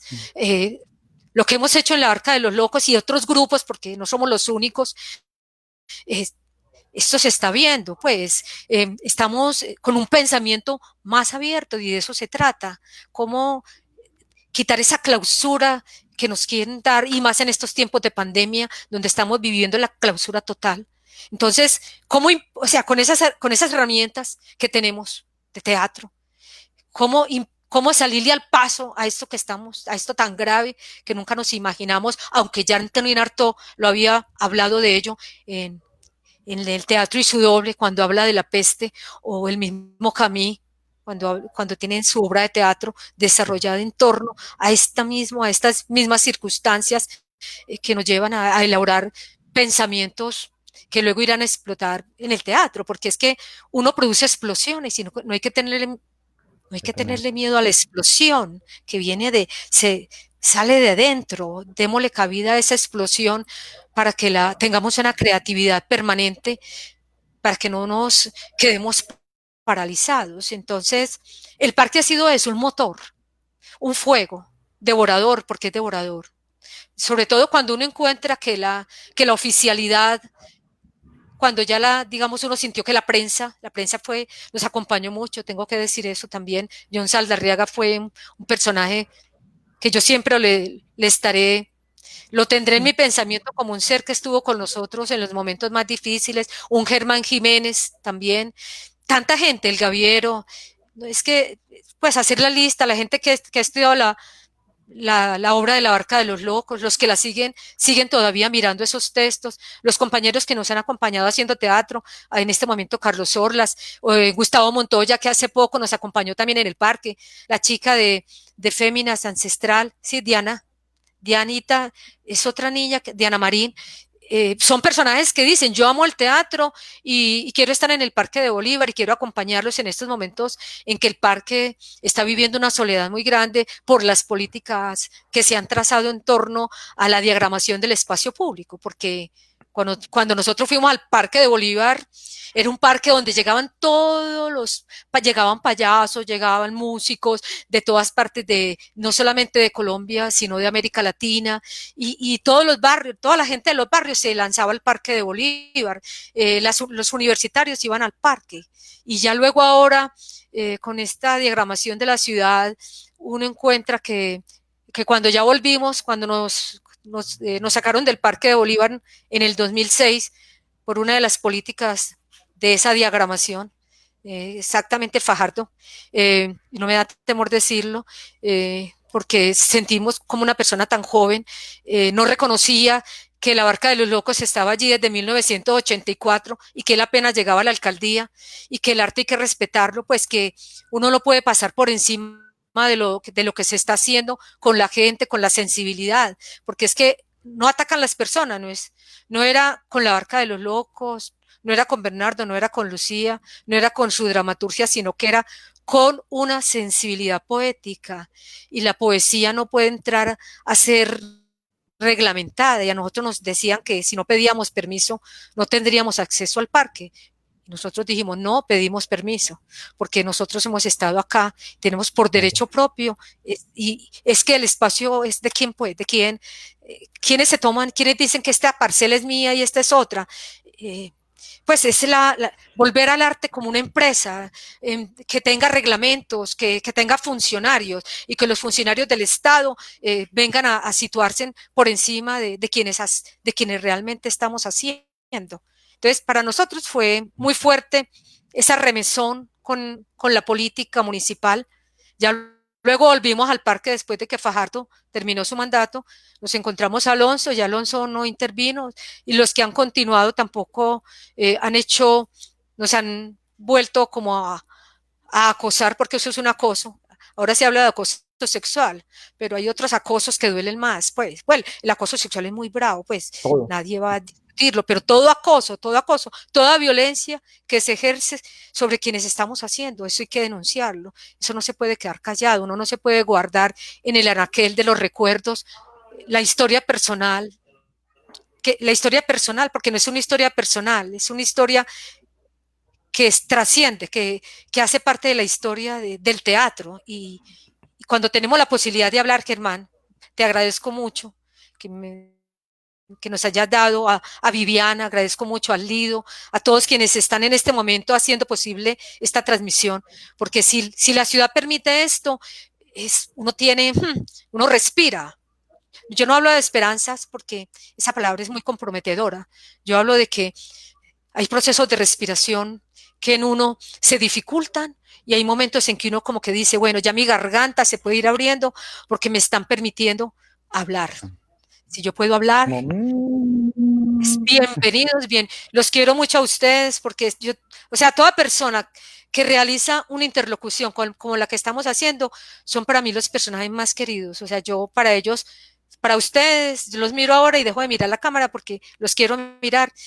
Para mí, ustedes son sagrados, porque toda persona que permita esto, que permita espacios de libertad, uno tiene que hacer así, no sé, todos los mudras que uno pueda hacer, se los hago, porque es que es crear hermandad, Por ejemplo, yo sentí mucho a Viviana también, los que colaboraron en pues los que estuvieron, no colaboraron, los que estuvieron vivos ahí, presentes, han estado acá, han estado con ese compromiso, porque uno valora el compromiso, porque es que la vida es eso, compromiso. Uno no puede andar flotando y diciendo y estando aquí, allá o acá, sin tener una parte central que a uno lo unifique. El teatro es eso, unificación de unas fuerzas que uno ha tenido dispersas y cómo las va organizando, cómo eso que decía Antonín Artaud, vamos a rehacernos partícula por partícula, hasta que seamos una totalidad con una cosmovisión que nos abra acá. Maestra, yo sé, usted tiene muchas cosas que contar y realmente nos conmovió. Voy a los compañeros, los invitados, voy a leer algo que nos han dicho algunos de los invitados. Por ejemplo, Ruderico Salazar, del Pequeño Teatro, dice: qué grandes invitados. El trabajo de los grupos Sin Sala de Medellín están dando uno de los puntos más altos en la estética y la pluralidad del teatro en Medellín. Y la maestra lo acaba de decir, yo sí creo que se están abriendo los círculos, se están generando en este momento unas generaciones que están pensando el tema del teatro también desde otras perspectivas, y eso es muy valioso. Igualmente, personas como ustedes que llevan toda una vida entregada a romper los esquemas, hay que reconocerles hoy, mañana y siempre ese proceso. El maestro Gustavo Adolfo Montoya, un saludo muy especial a nuestro maestro, colega, dice: gracias artistas del mundo por esa franqueza, hablar de dónde venimos, el cielo y el infierno juntos, ángeles con palabras encendidas sin traicionar el corazón, un abrazo. Nadine Holguín, otra artista, maestra, dice: Juan Diego de la Rueda Flotante y Lucía de la Barca Los Locos, saludos y gracias por el hacer, la formación y la gestión que llevan haciendo. Fantástico. Pues son muchos los mensajes muy bellos que los invito a ustedes y a todos también a releer, porque aquí esto es un escenario, una invitación de artistas y para el público, y estamos hablando de cosas muy interesantes, romper los esquemas, sin permiso. Ese tema de que el arte tiene que estar pidiendo permiso para todo, ese tema de institucionalizar también el arte es un tema muy complejo. Ahorita lo mencionaba también el maestro Juan, cuando hablaba de los grupos y escuelas. La universidad forma, pero también podemos ver en el teatro que muchos de los grupos son escuelas, forman, y son muchas las generaciones de artistas que se han formado es alrededor de sus grupos, y eso ha dado unos frutos increíbles, y eso es muy interesante. Bueno, tengo una pregunta para ambos, una de muchas preguntas, y quiero que Juan Diego comience y luego la maestra. Dice: ¿cuáles son los riesgos que se afrontan en este momento? Por ejemplo, ya la maestra está hablando de un riesgo que yo como ciudadano, como artista, como educador lo veo, que es el riesgo del concepto de lo público. Por ejemplo, ese concepto de transformar los escenarios públicos, cambiar el uso, el ordenamiento del territorio, la normalización de ciertas prohibiciones, es decir, hay unas cosas muy complejas, pero ahorita quiero que hablemos de manera muy particular desde sus propuestas. A ver, Juan Diego, a ver, maestra Lucía, a ver, maestro Juan Diego, ¿cuáles son los riesgos más relevantes que están afrontando y cómo los afrontamos? Porque esos riesgos que tenemos hoy, que tienen ustedes, los tenemos todos en el sector. Mencionemos algunos y hablemos de ellos. A ver, Juan Diego. Bueno, yo como compartiendo un poco la experiencia de lo que le llamamos arte sordo y ciego, uno de los riesgos grandes es la exotización de aquello de aquello que es bárbaro o que nos es extraño a la cultura o anómalo. Entonces lo exotizamos. El capitalismo salvaje, la producción industrializada en el arte y en general en todo, ha hecho de la exotización, ha hecho de aquello que ha sido raro o queer o anómalo o que va en contravía o tomarse el espacio público o esa acción de la Barca de los Locos, ya no es vista tan revolucionariamente como se vio en los años 70 y 80.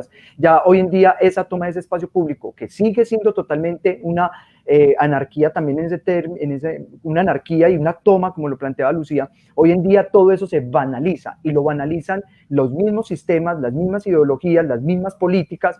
Entonces, por ejemplo, los sordos y los ciegos son exóticos. Entonces, todas las series de televisión en algún momento, todas las novelas tenían que tener la trabeca, tenían que tener la loca botando plumas y se volvió un estereotipo exotizado de aquel que era diverso. Lo mismo hoy en día con la discapacidad y con las personas sordas y ciegas, entonces es muy exótico tener la lengua de señas, es muy exótico tener la fotico queer de todos los raros, y entonces eso es uno de los riesgos, por ejemplo, para el trabajo de nosotros, donde nos ubicamos frente a eso. Los sordos están ganando espacios de participación, las personas sordas están ganando espacios de participación social y política, pero también dentro de una gran maraña, en una burbuja de exotismo de la cultura. Lo mismo los negros y los afros. Yo en este momento tengo un aguacate que lo hace una amiga en Urabá, Chigorodó. Ella es Malaika, la pueden buscar, se llama Malaika Producciones del Alma. Ella teje. Y cómo exotizamos, no solamente la discapacidad, sino exotizamos la otredad. Entonces, creo que ahí viene, pues, uno de los retos es cómo, porque es que todavía falta mucho respeto a la dignidad humana, o sea, todo lo que está pasando con la pandemia, con el negocio incluso de los exámenes del COVID. Hoy veía unas noticias de ahorita de Bello, que están haciendo exámenes en Niquía del COVID, etcétera. Entonces, yo creo que hay que hacer una atención sobre lo digno, sobre la dignidad humana, que todavía estamos violentando. O sea, lo mismo que decía ahorita la maestra, es un rechazo total desde el arte a la violencia. Yo creo que si el arte no tiene una mirada crítica a la violencia de pensamiento, a la violencia del cuerpo, a todos estos sistemas que lo que hacen es normalizar la situación para contener y controlar una sociedad, yo creo que ese es uno de los retos. Y hemos participado pues con la Universidad Nacional a través pues como de la maestría que realicé allí en estética. Vengo como con la facultad y con un maestro de la universidad pues en diferentes espacios de investigación, y uno de los retos que Medellín se hizo un foro hace 2 años de las ciudades inteligentes, las Smart City, un poco los retos de la planificación urbana están ahí, ¿cierto? En cómo pensamos ciudades inteligentes. Medellín se lleva todos los premios, obvio, porque está muy bien diseñada y planeada desde conceptos, pero entonces la práctica eso no funciona. Entonces no funciona porque no existe cómo convertir, la pregunta es cómo volvemos a ritualizar los espacios y cómo los espacios tienen que construirse directamente con los habitantes de un lugar, ¿cierto? Somos nosotros los ciudadanos de a pie y los ciudadanos que estamos habitando la ciudad los que la construimos. No puede venir un arquitecto que vive en Las Palmas arriba, llegando pues a Indiana, a mirar la ciudad desde una gran plataforma y desde ahí planearla, ¿cierto? O como el documental de Netflix de Turismo de la Muerte, de un australiano que se va por el mundo a hacer turismo de la muerte, a encontrar los lugares del mundo donde la gente va a hacer turismo de la muerte, y el primer capítulo es en Colombia, lo hace Popeye, y Popeye se para en el castillo, en el poblado, y dice, en el primer capítulo de Netflix, dice, todo lo que ustedes ven ahí es el Valle de la Aburrá y está construido sobre un cementerio. Entonces, pues si no tenemos una realidad crítica de cómo construimos la ciudad y cómo nosotros la construimos, el arte tiene que ser transformador en eso. El arte puede ser inútil para muchas cosas, el arte lo puede transformar a uno, pero sí creo en la función transformadora del arte y que tiene que estar en los planes de una ciudad. Entonces, en términos, pues como aterrizando la idea a personas sordas y ciegas, en términos de discapacidad, digo sordas y ciegas porque es un grupo de personas con discapacidad, hay muchos. Pero nosotros que lo hacemos para una experiencia estética de desordenar los sentidos, el cuerpo y el lenguaje desde el arte, entonces sí, ahí hay un tema bien fuerte, y es la exotización de esto que está alterado, que es el lenguaje, en este caso la lengua de señas, y que no hay accesibilidad. O sea, no hay accesibilidad todavía. Hasta la semana pasada, sordos tenían problemas con ciertas universidades privadas del país, porque yo siento que he hablado muy duro, con nombres propios, pero para poder tener un intérprete en lengua de señas contratado por la universidad, por ley, o bueno, dependiendo de la política interna de la universidad. Entonces creo que también es necesario, por lo que hemos nombrado de nombres propios, que esos espacios ciudadanos, nombrarnos, abrir espacios para el diálogo es muy importante en el nombramiento, porque a veces tenemos mucho temor de nombrarnos, y no es el espacio de la denuncia, es el espacio del diálogo, de la confrontación crítica como ciudadanía. Entonces yo creo que esos son los espacios del arte, ese es un reto que tenemos los artistas, y es desde la propuesta estética de cada uno, abrir espacios de diálogo con la ciudad. Entonces yo creo que en buena hora también hacer todo un proceso de articulación de los teatros sin sala, porque nos permite tener una voz desde la estética para hablar de los procesos ciudadanos. Gracias Juan. Y tocaste un tema muy interesante, porque creo que eso que tú llamas exotización también lo vivimos en todas las artes, y es la instrumentalización de las artes. Es decir, poner la etiqueta de las artes o de la diferencia para generar unos beneficios de orden económico o político. Muy, muy interesante lo que dices, y construir una ciudad para todos. Me encanta esa posición y hay que subrayar eso. Maestra Lucía, ¿cuáles son los riesgos de la barca de los locos y cómo los están afrontando? Los riesgos son innumerables porque la forma como está cerrada la ciudad, las ciudades, como están cerradas las ciudades, las formas de control que se han establecido a través de la pandemia, cómo volver a abrir eso, o sea, cómo romper un cerco que está permitiendo toda una política autoritaria, toda una política de populismo, toda esa política populista expresada a través del presidente o expresada a través de los alcaldes, esa centralización infinita que ellos están teniendo en este momento de recursos, de lectura de la realidad, que son los únicos que pueden leer lo que está pasando frente a la incógnita de un mal sobre el cual se tejen tantas versiones.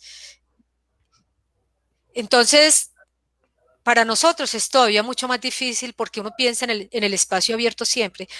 Para uno el punto de encuentro es el Parque de Bolívar.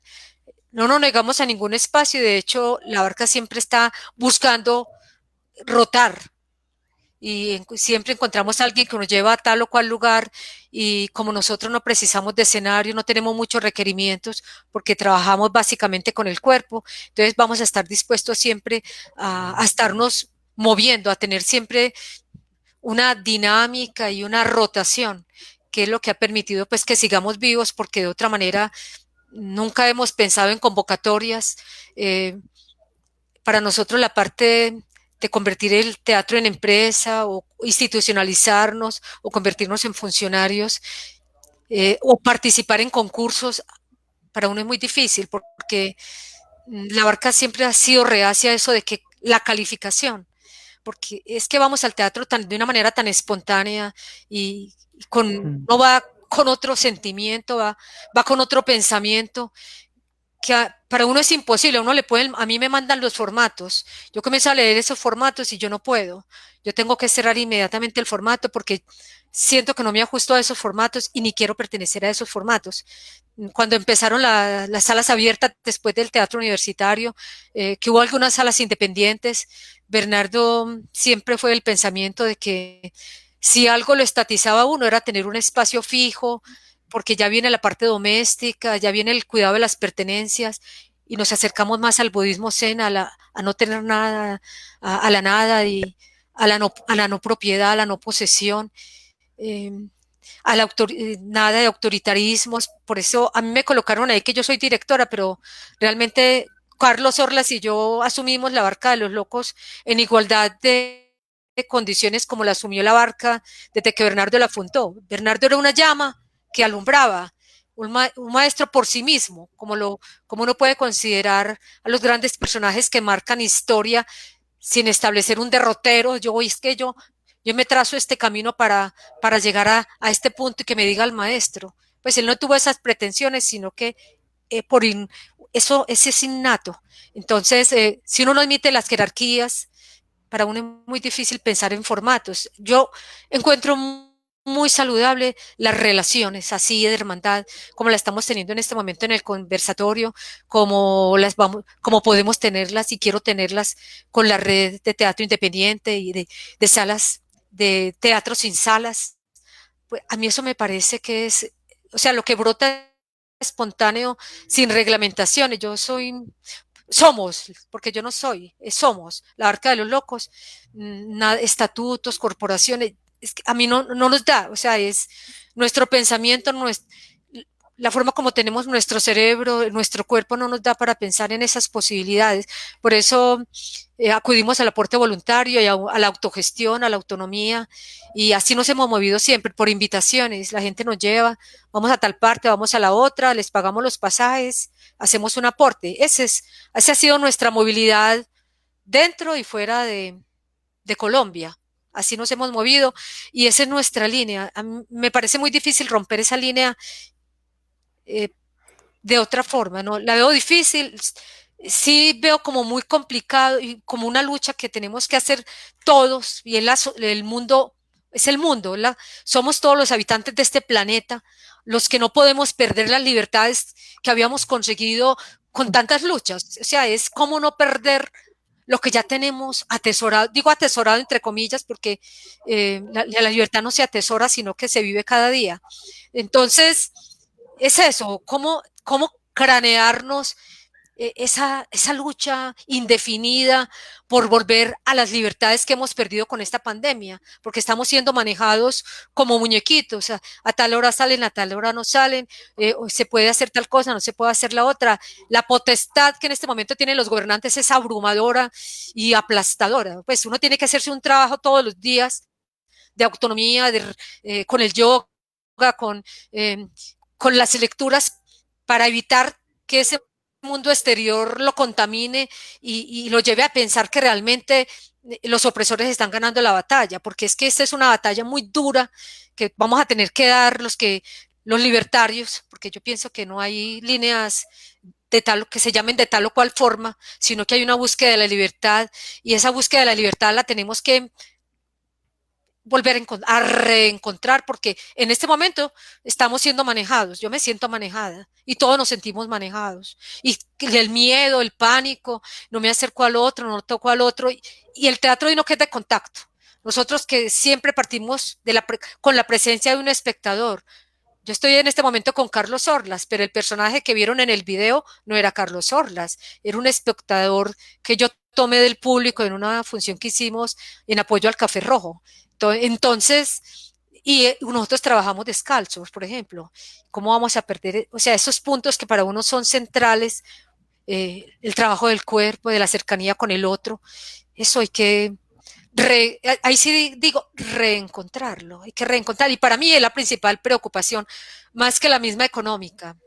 Tengo que agradecer, y lo digo públicamente, al grupo de sociólogos con los que estudié en la universidad, porque tan pronto se dieron cuenta la emergencia que estábamos viviendo los artistas, se pronunciaron de una forma solidaria, generosa. Mire, Lucía, por lo que estás pasando, aquí está mi aporte. Pues son cosas que llegan de una manera muy inesperada y que uno agradece porque la vida te lo da, y profesores también que están estudiando la obra de Bernardo también dicen, mire, para que tengas una comida distinta, aquí te hago este aporte, por ejemplo. Entonces, y la gente por WhatsApp, las comunicaciones por Facebook, esos alientos que a uno le dan. Ahora me estoy dedicando a lectura de nuevas obras, enfatizando monólogos, y con Carlos a distancia las obras que ya teníamos con Bernardo. Ya les voy a preguntar por eso, maestra. Interpreto una cosa de lo que dijo que es muy clave también. Así como Juan Diego nos decía, el maestro Juan Diego nos decía, hombre, el tema de la exotización. Entonces, usted toca dos temas, incluso por la vigencia de Foucault con esos dispositivos de control en este momento es increíble. Y segundo, el tema de la formalización. Hay como una hiperinflación de formalización de formatos y de trámites que el mundo cultural, que estuvo ajeno a eso, está cada vez más llamado a que se formalice desde las instituciones, y eso también es un riesgo grande porque se pierden muchas libertades, pues según las palabras que usted está diciendo, pero me gusta mucho ese tema. Aquí hay mucho que conversar. Mire, son las 4 de la tarde, yo quiero invitarlos a lo siguiente. Quiero en estos últimos minutos que inviten a las personas, nos cuenten e inviten a lo que están haciendo en este momento de la virtualidad, de la pandemia, la cuarentena. ¿Qué está haciendo la Barca de los Locos? ¿Dónde los pueden contactar? Es decir, cuéntenos esa programación, ese contacto que el público y que nuestros invitados puedan hacer con ustedes. Empecemos entonces con Juan Diego y luego con usted, maestra. Adelante, Juan Diego. Bueno, básicamente, muchas gracias pues, por todo el espacio. Nosotros estamos muy activos en redes sociales porque las comunidades sordas y ciegas, por el ostracismo del lenguaje y la vulnerabilidad del lenguaje y de sus derechos, las redes sociales y la tecnología les ha permitido la inclusión. Entonces es muy importante para nosotros eso. Los sordos no tenían forma de comunicarse, no se podían llamar hace 6 años. Entonces cuando aparecieron las videollamadas, los sordos reventaron y explotaron y empezaron a entrar en diferentes espacios cotidianos. Entonces las redes sociales son muy importantes. Nos pueden seguir como La Rueda Flotante por todas partes, por Instagram, Facebook, Twitter. Un poco el llamado es, como les planteaba, la rueda es lo que nos ata, pero flotamos también como espacios. Tuvimos una casa en el centro de la ciudad donde queríamos como activar todo un proceso cultural en el centro, pero bueno, no tenemos músculo, nosotros cada año terminamos en ceros o terminamos debiéndole plata a todo el mundo. Afortunadamente son amigos, entonces todavía no estamos en problemas legales a los que les debemos. Entonces, ese asunto de la formalización es muy difícil porque llevamos 6 meses literal en la ruina total. Sin préstamos, fuimos a hacer un préstamo a un banco, no nos hacen préstamos, ni de economía naranja, ni de ningún tipo, no hemos ganado premios este año en ningún festival, ni en ningún concurso, porque es la única forma de sobrevivir. Nosotros no tenemos patrocinadores, no somos una fundación, no tenemos un padrino que nos mande plata, entonces sí trabajamos a partir de gestión de proyectos y hemos aprendido a hacerlo. Entonces, un poco ha sido difícil, va a ser muy difícil.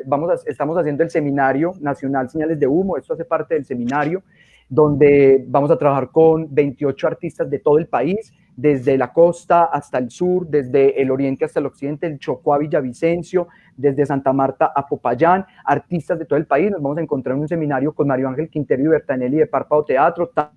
También hacen parte de los grupos Insala. Ellos tienen un proyecto muy grande que han venido haciendo performance, han venido trabajando el teatro, pero también el teatro desterritorializado, el teatro puesto en los no lugares de la ciudad, el teatro desde otros lugares, por ejemplo, la poesía sonora, que es impresionante el trabajo que la maestra Bertanelli y Mario Ángel Quintero con otros artistas de la ciudad han hecho sobre unos asuntos muy disruptivos para las artes escénicas. Con ellos vamos a estar, y especialmente con los maestros bullerengueros de María la Baja Bolívar. Hoy en este momento María la Baja Bolívar no tiene hospital para cubrir el COVID. María la Baja Bolívar está en toda la frontera con Antioquia y allí es donde surge y se crea hace muchos años en esa gran diáspora africana el bullerengue. Vamos a estar con la maestra Pabla Flores, una de las bullerengueras que queda viva en María la Baja Bolívar, haciendo un ejercicio, 2 semanas de creación sobre cuerpo y tecnología al partir del bullerengue. Y vamos a tener un performance, eso es a puerta cerrada, con los 28 artistas que se inscribieron de todo el país, y vamos a hacer un performance el día 26 de julio para que se conecten por el canal de YouTube con todos estos artistas de Colombia y con todos los maestros bullerengueros, y con unas amigas muy apreciadas como son Violeta Vivas y Mandala Vivas, con los que ya hemos tenido otros proyectos con La Rueda. La Rueda no solamente trabaja desde personas sordas y ciegas, sino que tenemos otros proyectos también de arte. Yo hago monólogos, me he interesado mucho por los monólogos, entonces tenemos un proyecto muy abierto, como lo nombrabas al principio. Estamos en una construcción de la página web porque creemos que es un lugar muy importante para nuestro proyecto de gestión cultural. Entonces vamos a lanzar la página web ahorita a finales de julio, donde ya vamos, la gente que es un caos total La Rueda, que es todo eso, que hacen tantas cosas, sordos, ciegos, bullerengue, que es todo eso, no entiendo. La página web va a permitir que la gente entienda un poco cómo nos movemos. Y uno de los grandes retos para nosotros como corporación que trabaja con sordos y ciegos es lograr accesibilidad. Eso es costoso. Pagar intérpretes, pagar software, pagar comunicadores audiovisuales que puedan hacer videos accesibles, que se puedan hacer contenidos accesibles, es muy costoso. Nosotros como Rueda Flotante no lo tenemos, no tenemos el recurso para hacerlo. Cuando hacemos las cosas, las hacemos con voluntarios, con practicantes, con estudiantes universitarios, con voluntarios que se suman a hacer videos accesibles, a hacer audios, podcasts.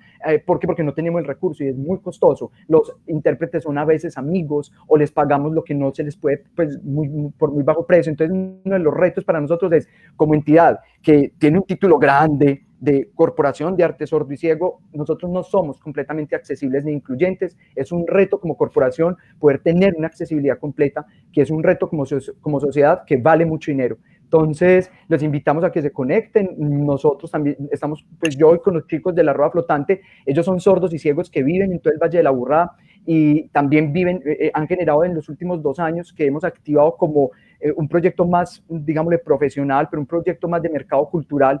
Hemos logrado que en 2 años ellos puedan tener cada mes 300.000 pesos, o que por una función que hemos venido gestionando tengan 500.000 pesos, o por un taller, ahorita Fiesta del Libro paga, entonces van a estar en Fiesta del Libro, tienen 100.000 pesitos para estar este mes en su casa, porque son jóvenes. sordos y ciegos que no están estudiando, unos en las universidades, otros ya terminaron carreras, otros ya terminaron el colegio. Entonces en el arte se han encontrado ese lugar también de inclusión social, que es un poco, por eso tenemos ese gran título de corporación, porque también nos interesa fortalecer los procesos de emprendimiento cultural de personas sordas y ciegas. Es un proceso lento y agradezco a todos, a todo el sector cultural y teatral de la ciudad de Medellín, a las empresas públicas y privadas, entidades como la Alianza Francesa, el Colombo Americano, el Parque de los Deseos, mucha gente que ha creído en este proyecto de manera muy sincera, porque ni siquiera metiendo dinero, sino con el apoyo, aunque sea moral, aunque sea con un aplauso, prestando un espacio, prestando un cable, un micrófono. Son diferentes apoyos que han hecho que la rueda flotante pues, pueda tener este impacto. Entonces, creo que es muy importante vivir flotando, también tener esa rueda, pero esa posibilidad de flotar en las economías, influir en unos mundos más líquidos y en unos mundos más flotantes que nos permite hoy en día la virtualidad del pensamiento también. Entonces, bueno, muchas gracias como por este espacio. Lea lo que el Ateneo le está contando ahí. El Ateneo ha sido un mensaje muy bonito para ti, para que lo leas, maestro. Maestra.